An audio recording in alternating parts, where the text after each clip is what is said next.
Ouvimos o quarto andamento da sonata para violino e piano, aqui adaptado pelo tubista português José Guilherme Neves, uma peça de Henri Eccles.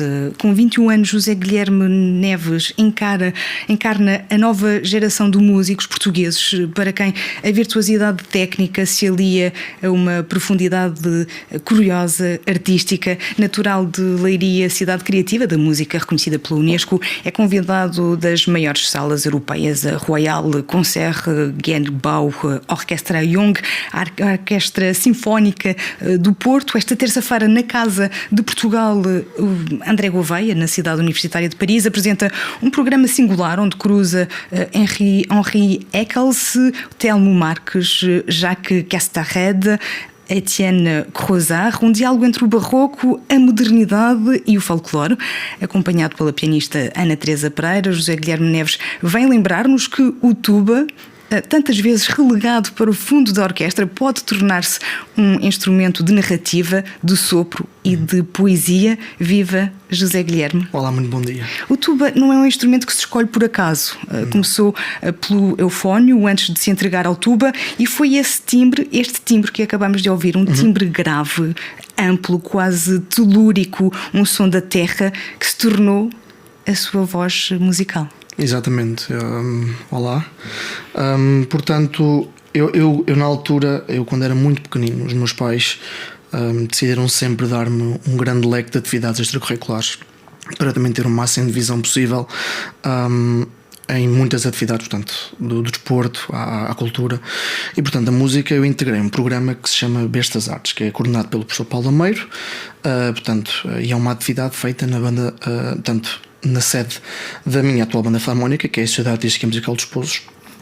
E, portanto, este projeto inclui várias aulas. Portanto, algumas aulas estamos a tocar, sei lá, xilofones e flautas de bisel, e estamos a tocar todos juntos, outras estamos só a cantar. E havia uma aula em que o professor levava um instrumento diferente todas as semanas, ou seja, uma vez levava o clarinete, outra vez levava a flauta, outra vez levava o trompete, outra vez o violino, e até quando ele levou o tuba. E ele deixa sempre cada aluno experimentar, e eu disse: mãe, eu quero tocar isto, eu quero experimentar a tocar a tuba, mas a sério. O que é que o fascina na tuba? Eu acho que foi o som. Eu acho que foi o som grave, e acho que foi só. Quando o vi, fiquei logo: uau, isto também é incrível, tão bonito.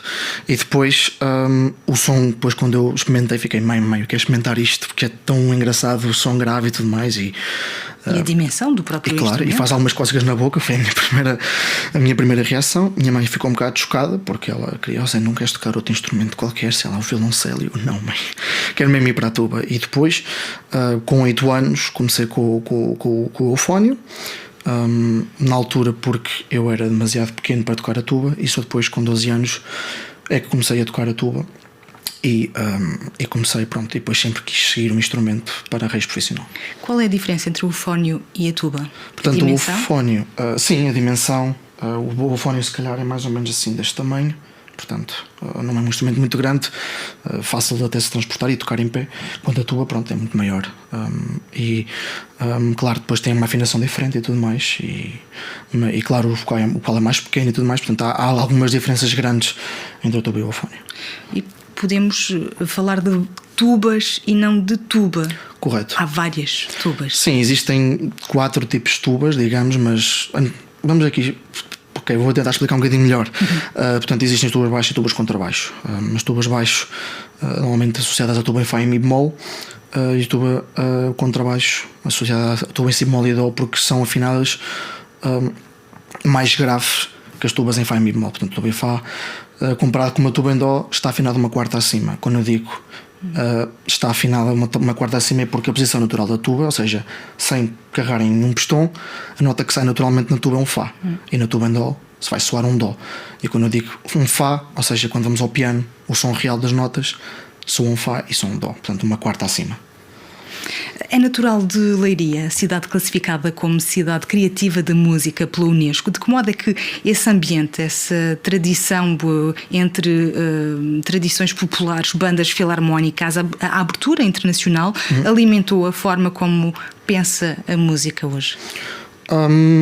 Eu sinto que Leiria é uma cidade que, infelizmente, agora já não vivo lá, mas é uma cidade que de facto sempre investiu muito na cultura, e desde que foi classificada pela Unesco como cidade criativa da música, essa atividade cultural tem vindo a aumentar e tem criado festivais não só de música contemporânea, como também proporciona também à criação de novas peças. Acho que tem um concurso de composição, tem também festivais que incluem as filarmónicas. Portanto, Leiria está a tentar abranger, digamos, o máximo de ramos, digamos, da música clássica, e está a tentar levá-los a um palco onde as pessoas podem levar as suas criações, e também, claro, podem, depois, claro, com festivais das filarmónicas, as filarmónicas têm espaço para poder tocar para as pessoas, e que também pode sempre trazer gente nova para tocar numa filarmónica. E portanto eu sinto que, tendo em conta que eu vivi dentro sempre deste ambiente, até me mudar para Amsterdão, onde estou agora a estudar na universidade, que sempre tive bastante atividade, sempre que estive em Leiria, com muitos projetos e de diferentes, diferentes coisas, música de câmara, orquestra, e a tocar a solo. E a prova é este ciclo de música das terças aqui em Paris, na cidade universitária, na Casa de Portugal, André de Gouveia. No seu programa atravessamos vários mundos: a música barroca de Henri Eccles, as paisagens contemporâneas de Telmo Marcos, as danças orientais de Etienne Crozat, compositor suíço. Como é que se constrói este repertório? Como é que se constrói um percurso entre estéticas tão diferentes?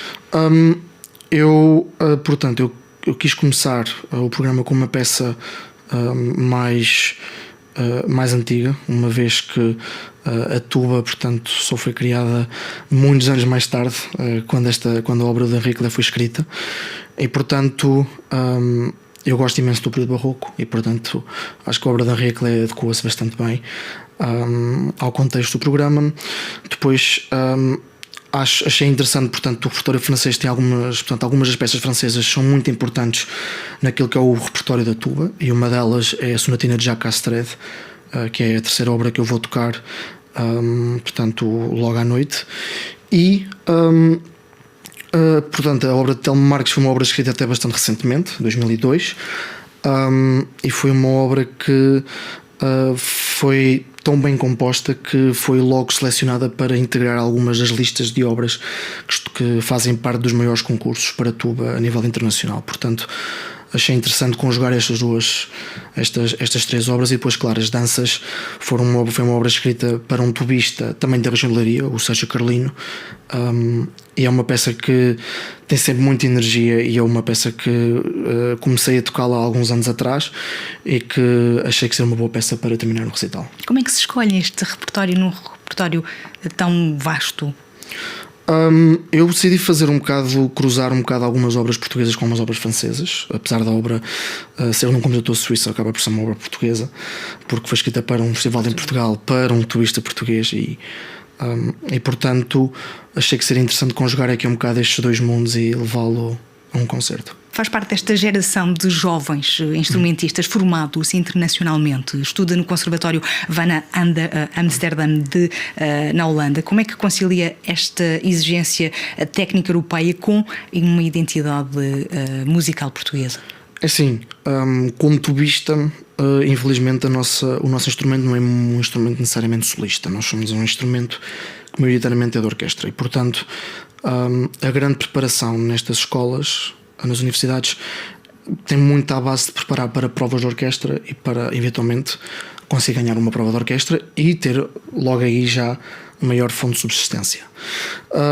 Agora, tendo em conta que estou de fora e claro que para além de me preparar para provas e ter que preparar os certos de orquestra, gosto sempre também de preparar uma outra variedade de peças, algumas peças elas standard que uma pessoa acaba sempre por tocar porque acabam por estar sempre nas provas e nos concursos mais importantes, mas acho que é sempre interessante preparar algumas peças portuguesas e algumas peças também não tão conhecidas e tocá-las, porque senão uma pessoa acaba por se aborrecer, não é? Está sempre a tocar as mesmas 6 ou 7 peças. Acaba também por explorar outro tipo de repertório, e de facto Portugal, no que toca ao repertório para tuba, e também muito graças ao trabalho do Sérgio Carlino, porque ele é uma pessoa que encomenda peças de uma forma bastante regular, acabamos por ter uma enorme variedade de repertório, e até para diferentes formações. Há obras que levam 2 instrumentos solistas ou mesmo um pequeno ensemble com tuba solo. E portanto acho que é muito interessante, como tubista e como português, ter essa oportunidade para poder explorar, apesar de que, claro, estou a ajudar num contexto para me tornar um músico de orquestra, mas acho que é sempre interessante ter a componente de poder preparar algumas peças um bocado fora do que é o repertório standard da tuba, mas claro, também estar dentro daquilo que é preparar os certos de orquestra e preparar algumas peças que são quase sempre pedidas em todo lado. E como é que se prepara uma prova para ter acesso a uma orquestra? Uma prova de orquestra, o grande público conhece essas provas através muito do cinema, através dos filmes. É assim tão exigente, tão criterioso? Portanto, uma prova de orquestra depende muito, portanto, do número de rondas em cada orquestra, portanto, varia um bocado de orquestra para orquestra. Pronto, normalmente existe uma ronda por vídeo, em que uma pessoa tem que enviar um pequeno vídeo, normalmente não com muitos certos. Certos, quando refiro-me a certos, refiro-me, por exemplo, a uma obra orquestral, ou seja, por exemplo, uma sinfonia, e retiram-se algumas partes que sejam tecnicamente difíceis, e portanto são essas partes que são pedidas depois separadamente para se gravar e para se tocar em provas. E portanto eu diria que, portanto, temos essa ronda, a primeira ronda por vídeo, e depois somos convidados a fazer a prova. E depois, no dia da prova, temos várias rondas. Normalmente a primeira é feita com cortina, em que estão todos os concorrentes e tocam todos seguidos. O mesmo repertório, normalmente é escolhido no dia, portanto, a prova é escolhida, enviam-nos a lista dos certos. Às vezes definem logo alguns certos por ronda, mas às vezes chegam e dizem que queremos este. E o júri não sabe quem é que está a interpretar?